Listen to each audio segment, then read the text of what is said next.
সারা রাত মোবাইল টিপে সকাল 9টা থেকে মোবাইলের মাঝে চার্জ নাই, মোবাইলের মাঝে চার্জ নাই। এবার মাইকিং চলে সকাল 8টা থেকে বিকাল 4টা পর্যন্ত কারেন্ট থাকবে না। এবার টেনশন আছে না নাই? সারাদিন কারেন্ট থাকবে না, আর যদি কারেন্ট না থাকে আমার মোবাইলটা বন্ধ হয়ে যাবে, আর ওই পারে কথা বলা যাবে না। এবার ওই পার থেকে রাগ করবে কি করবে না?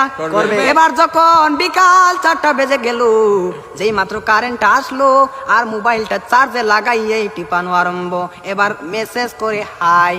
এবার গিয়ে দেখে ওই পার থেকে ব্লক করে দিছে, ব্লক করে দিছে। এবার ছেলেটা তো টেনশনে আছে, হারে ব্লক করে দিল, আমাদের তো ভালোবাসা কোথায় গেল।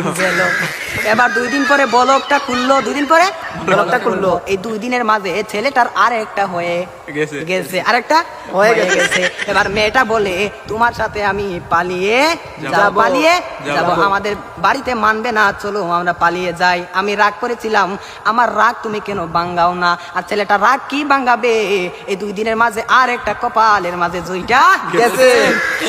ওই মেয়েটা বলে চলো আমরা পালিয়ে যাই, ছেলে বলে চলো। এবার ছেলেটা মনে মনে ভাবে তোমার একটা শিক্ষা দিতে হবে। এবার মেয়েটা সকালে স্টেশনের মাঝে গাড়ি গুটি লইয়া রেডি। এবার ছেলেটা তো আসে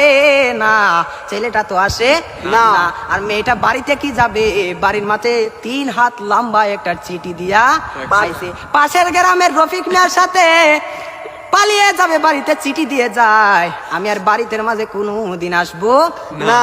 তার নয় কার না, আমি আর কোনোদিন বাড়ির মাঝে আসবো না। আমি চলে গেলাম পাশের গ্রামের রফিক মিয়ার সাথে। এবার রফিক মিয়া তো আর